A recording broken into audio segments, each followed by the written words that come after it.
Peggy 18. In this playthrough, we try a more direct approach of the Golden Cat mission. Co-creator directors Harvey Smith and Rafael Colantonio are here to walk you through it. Okay, so this time the player has done a different sequence leading through the streets leading up to the Golden Cat, and it has come in through the rooftops. There's a lot of vertical movement in the game, a lot of mobility. In the previous area, you can get dropped off in the river, and you're here to kill Custis and Morgan Pendleton. And therefore, there are several different ways to enter the Golden Cat area. In this playthrough, we're going to do very brutally.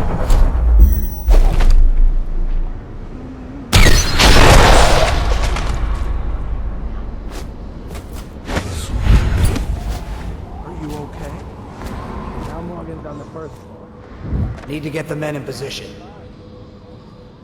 The Ivory Room. All I can tell you is it's very heavily soundproofed. I'll leave the rest to your imagination. Custis is easier to know. Some night you just... Why would anyone pay for that? Rats, plague, elixir, bunch of crap. Huh?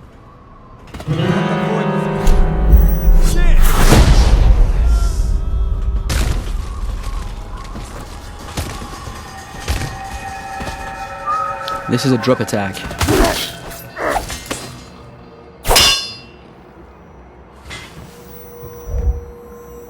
Talk to that nice girl again. The one I told you about.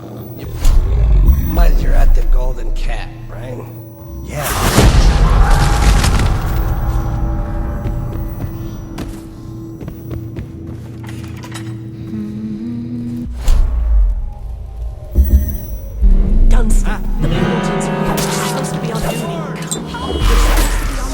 Obviously, playing this way has got consequences. Some of them is that we track the number of death and innocents that the player kill, and this derives the ending, but also derives some of the little story beats all along the game. And besides, playing this way is actually very consuming in terms of resource. So the player uses those resources like powers and his mana and his health potions, and he has to use them carefully.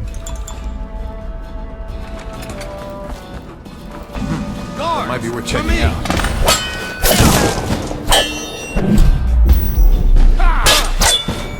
Take out his legs!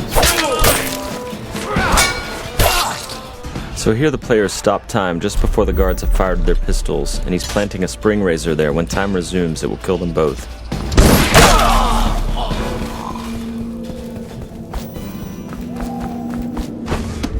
By the outside!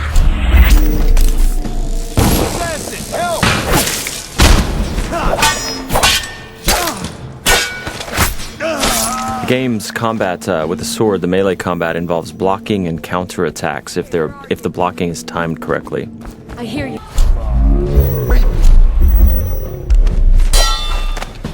I'm a fool. I'll have you whipped and put to work in the...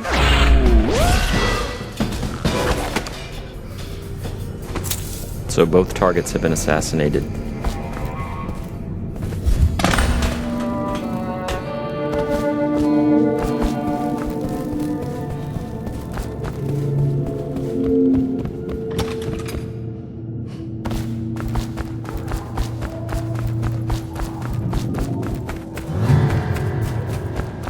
Huh?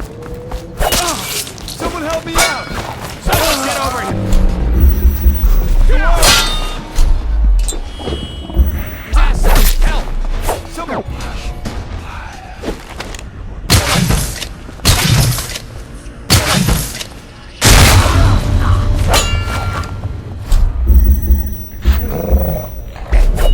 The player's summoning rats.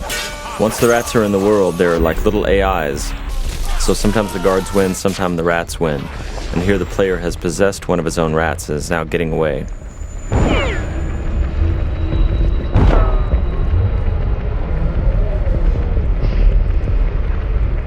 And that's the end of the violent, messy playthrough of the Golden Cat.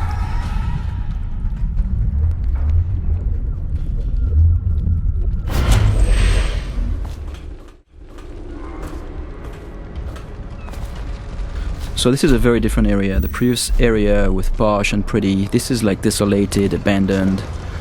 This is actually the area where there are weepers. It's called the flooded district. And there are those tall boys here that are preventing the weepers. The weepers are the plague-infected people.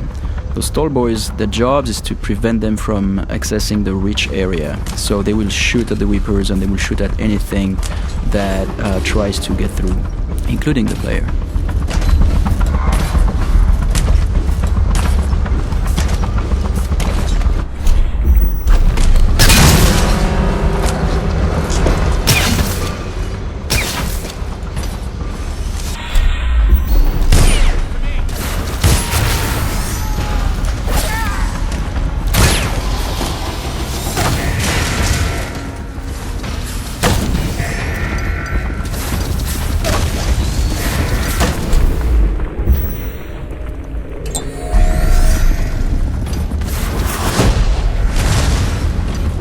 Here we're using Wind Blast to bounce back the arrows at the tall boys.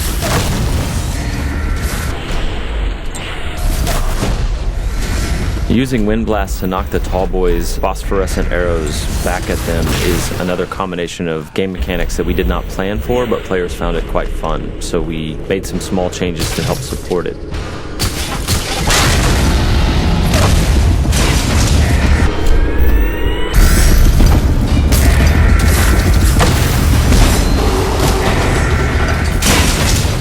These Stiltwalker guards, the tall boys as they're called, have vulnerable tanks of whale oil on their backs that they use for their incendiary arrows. And so periodically the player is shooting at those tanks, stopping time, trying to get behind them. The shields all around them are actual breakable wooden shields, so they absorb some of the player's shots, but periodically the player breaks one of them off. Here the player just possessed a tall boy, and he's going to escape the area through those wall of lights here via tall boy. So the wall of light is a Tesla-like security device that's a powerful electrical field. And the guards at the beginning of their shift are attuned to it so they can walk through it, but the player cannot unless he hacks it.